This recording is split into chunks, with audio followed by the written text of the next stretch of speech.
Hey guys, কি খবৰ আপোনালোকৰ? আশা কৰোঁ সকলোৱে ভালে আছে। আৰু আজি মই অৰ্গেনিক চাবোনৰ ভিডিঅ' লৈ আনিছোঁ।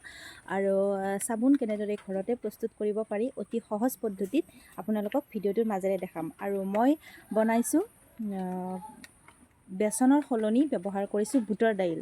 আৰু বুটৰ দাইল আৰু হালধিৰে কেনেকৈ প্ৰস্তুত কৰিব পাৰি অৰ্গেনিক চাবোন ঘৰতে মই আপোনালোকক ভিডিঅ'টোৰ মাজেৰে দেখাম।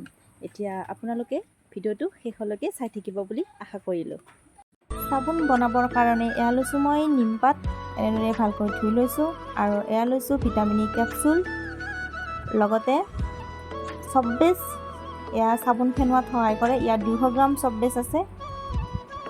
আৰু এয়া কেঁচা হালধি, আপোনালোকে হালধি পাউডাৰো ইউজ কৰিব পাৰে। আৰু ভিটামিন ই কেপচুলটো আপোনালোকে নাথাকিলে নিদিবও পাৰে। আৰু বুটৰ দাইল লৈছোঁ মই 2 চামুচ, এনেকৈ ভালকৈ তিয়াই লৈছোঁ। আপোনালোকে বেচনো ব্যৱহাৰ কৰিব পাৰে। এইখন হ'ল চিলিকন মল্ড, এইখনত মই এতিয়া চাবোন বনাম। আপোনালোকে এখন ফ্লিপকাৰ্টত অৰ্ডাৰ কৰিব পাৰে। আৰু এয়া নিমপাত, এনেকৈ ধুনীয়াকৈ এটা পেষ্ট বনাই ল'ম। আৰু লগতে কেঁচা হালধি আৰু বুটৰ দাইলখিনিৰো এনেকৈ পেষ্ট এটা বনাই ৰাখিম। আৰু এয়া চব্বেজখিনি এনেকৈ টুকুৰা টুকুৰকৈ কাটি লৈছোঁ আৰু দুটা ভাগত ভাগ কৰি লৈছোঁ। আৰু এনেকৈ গেছত পানী বহাই দিছোঁ চচপেন এটাত। ডাবল বইলিং প্ৰচেছত মই চব্বেজখিনি গলাই ল'ম। আৰু এনেদৰে আপোনালোকে ভিডিঅ'টো শেষলৈকে চাই থাকক।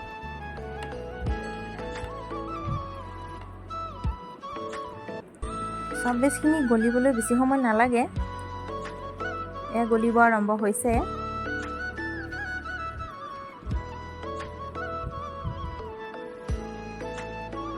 এতিয়া ইয়াত মই ভিটামিন ই কেপচুল এড কৰিম। নিমপাতৰ পেষ্টখিনিত 2টা ভিটামিন ই কেপচুল দি দিছোঁ ইয়াতে।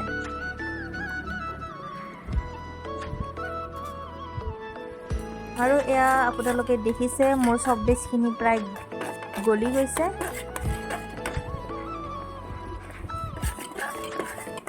আৰু গলাই থাকিব প্ৰয়োজন নাই।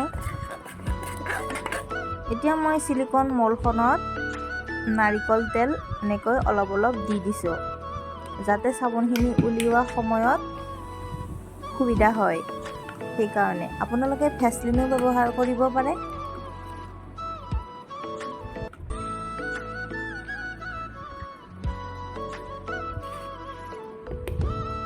এয়া নিমৰ পেষ্টটো ৰেডি হৈ গৈছে।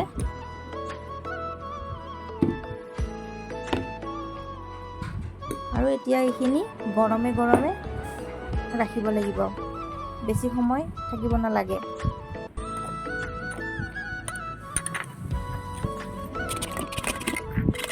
নিমৰ পেষ্টখিনি এতিয়া মিক্স কৰি দিলোঁ চব্বেজখিনি। কালাৰটো খুব ধুনীয়া হৈছিলে। এতিয়া মই অলপ অলপকৈ এনেকৈ মলখনত দি দিলোঁ।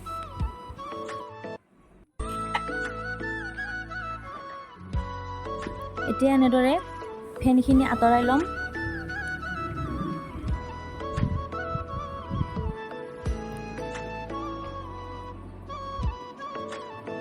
আৰু এপিচ মই হালধি আৰু বুটৰ দাইল দি পেলাই বনাম চাবোন এপিচ। এয়া ভিটামিন ই কেপচুল এটা দি দিছোঁ ইয়াত।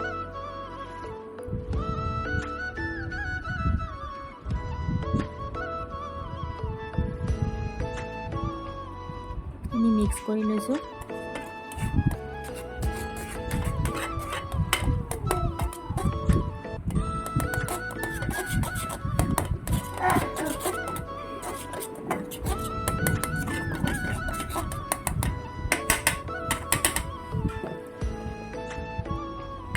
আৰু এইখিনি মিশ্ৰণ ইয়াতে দি দিলোঁ চব্বেজখিনিত গৰমে গৰমে।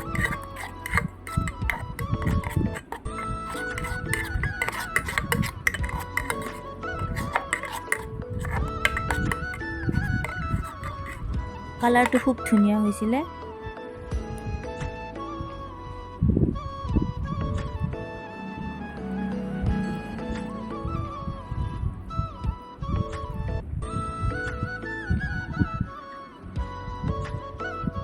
এতিয়া এইখিনি মই 4 ঘণ্টা 5 ঘণ্টামান সময় ৰাখি থ'ম। আপোনালোকে ফ্ৰিজতো ৰাখি থ'ব পাৰে।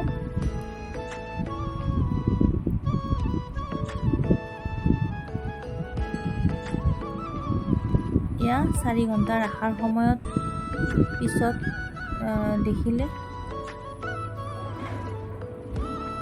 এয়া দেখিছেনে ইমান ধুনীয়াকৈ খাইছে চাবোন পিচ আৰু কালাৰটো খুব ধুনীয়া হৈছিলে দেখিবলৈ। আৰু এই পিচো ধুনীয়া হৈছিলে, এইটো এক্সট্ৰাকৈ বনাইছিলোঁ হালধি আৰু দাইল দি পেলাই। এই পিচো ভাল হৈছিলে।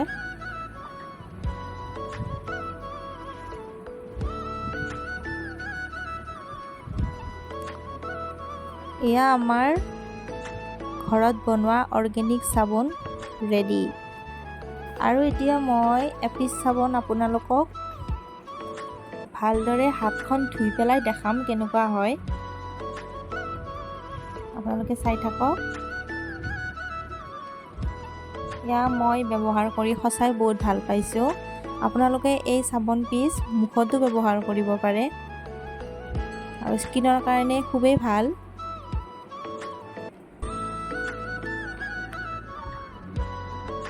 যদি ভিডিঅ'টো চাই ভাল লাগিল তেন্তে মোৰ চেনেলটো প্লিজ লাইক কৰিব, শ্বেয়াৰ কৰিব আৰু মোৰ চেনেলটো ছাবস্ক্ৰাইব কৰিব। আৰু যিসকলে ভিডিঅ'টো মোৰ শেষলৈকে চালে তেখেতসকলক বহুত বহুত ধন্যবাদ জনাইছোঁ।